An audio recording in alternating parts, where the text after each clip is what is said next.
Hey, what's going on, guys? This is Tan here again, and here's another video of Titanfall hardpoint gameplay that I have on here, and I think I did pretty well on here. A couple of fail moments, but nonetheless, it was very fun. I just want to talk a little bit about what Microsoft came out today announcing releasing of another Xbox One without the Kinect in June. And with that being said, since without the Kinect, the price would definitely drop by $100. So in June, you can get the Xbox One for $399, the same price range as it is for the PlayStation 4. And you know, I really think that it's a smart move right now for Microsoft to make this transition to not have the Kinect bundled with the console, because I feel like the Kinect is sort of a personal preference. You know, it should give people, gamers themselves, you know, casual gamers or hardcore gamers, an option to say, hey, do I really need to have the Kinect in order to use the functionality in the console? I've used the Xbox One without the Kinect most of the time anyway, so it really doesn't bother me at all. I mean, they might have to do a couple of tweaks with the next update to make the user interface more accessible with the controller itself and not with the Kinect. I know that a lot of stuff when I first got the Xbox One, I was really confused because, you know, I didn't know that the select button was the new start button, and I couldn't find the settings because it was hidden somewhere. And if you want to get to the settings, you would have to say Xbox or go to settings, and the settings menu would pop up. And most of the time, or a lot of the time, the Kinect wouldn't pick up my voice at all, and it just got really frustrating. So, but the last update that they had, I think in April, they really did, you know, updated the Kinect, and it really made it much better, much more fluid. You know, so that's a good thing. But when Xbox One or Microsoft that came out last year, and they showcased the Xbox One, I was very excited for it. I really was, because I thought it looked really cool, and I still think it looks very cool. But when they got to the point where the Kinect and the TV, and then they kind of kept the games in the back, it just really made me felt really disappointed with their, you know, outlook at that time, you know, because with the Xbox and the Xbox 360, and as you guys may all know, they really catered to the gamers themselves. They really catered to a lot of hardcore gamers, you know. And with Microsoft and Xbox 360, they were the first, you know, really the first console who really made online gaming a success at home on the console. They made it much fun. I remember they used to have this feature. If you were an Xbox Live Gold member, you could get a chance to play with a celebrity. You could play them in Forza or another game online, which is pretty cool. I don't know why they don't bring that back, but anyway, there's another video for that.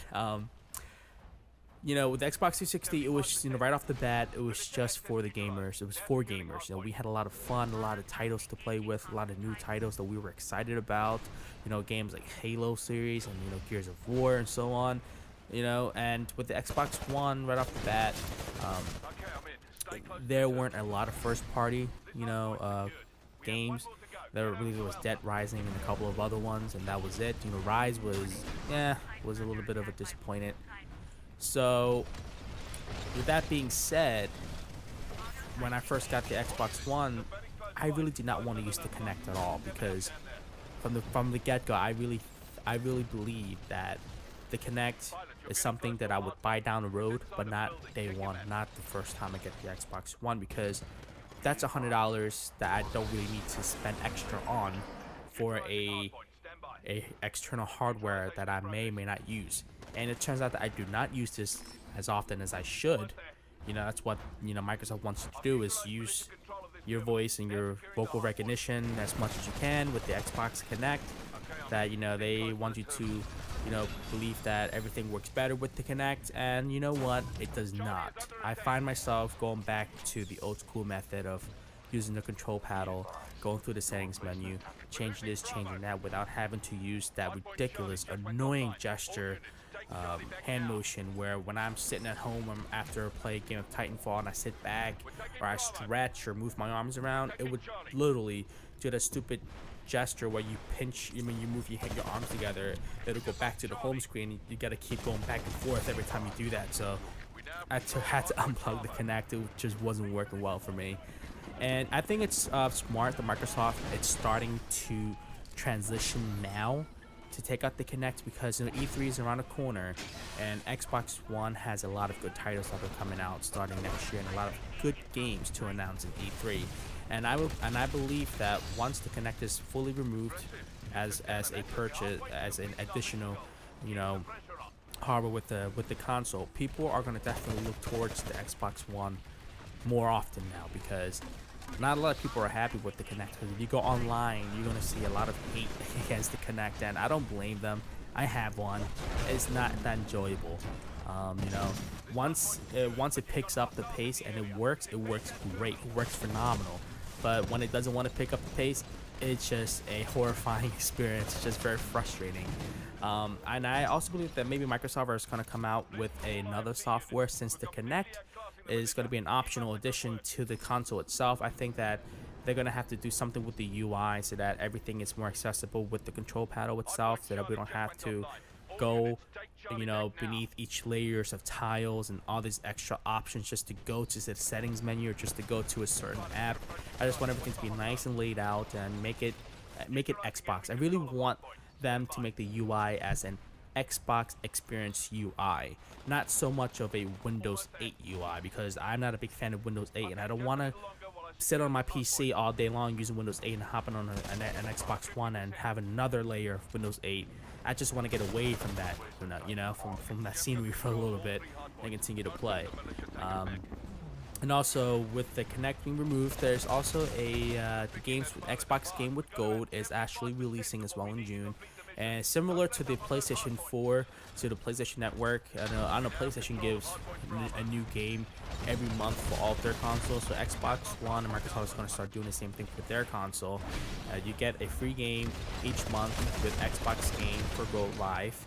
So basically, there's a time period you have to get it. So for example, if they say that the game is releasing for free, let's say for June 6th, and you have from June 6th to the other set date that they have. So maybe you have like a week from now. So June 6th to like maybe June 12th or something like that. So you have from the 6th to the 12th to download the game so that you can keep it. If you downloaded it and try to download it after the 12th, the game will not be free anymore. You have to actually buy the game.